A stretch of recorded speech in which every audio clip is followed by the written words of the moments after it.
आपण सुरुवात करूया. सर्वप्रथम आपल्या या कार्यक्रमाला लाभलेले आपल्या शाळेचे अध्यक्ष नागनाथाप्पा गुम्मे यांचा भव्य सत्कार अगोदर आपण घेऊया. नागनाथाप्पा गुम्मे सरांना विनंती करतो त्यांनी सत्कारासाठी आहोत. म्हणूनच हा ऋणनिर्देश सोहळा आपण या ठिकाणी ठेवलेला आहे. जोरात टाळ्या वाजवून सरांचं स्वागत करायचं आहे.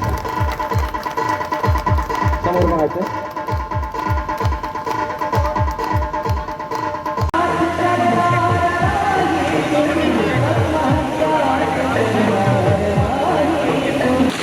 पण आमच्या चुकीचं आम्ही गेलो तेच आम्हाला विरोध केला आणि म्हणून आम्हाला तिथे काही योगा माझ्या शब्दामुळे भाकरीचे गुजरात आज नाही.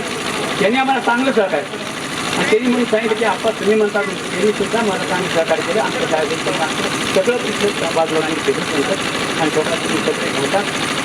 सगळी साहेबपूरला सुद्धा मी या शाळेसाठी मी नोकरी केलेली आहे. जपराचे नव्हतो, मी शिक्षक होतो, पण तुम्ही शाळेचे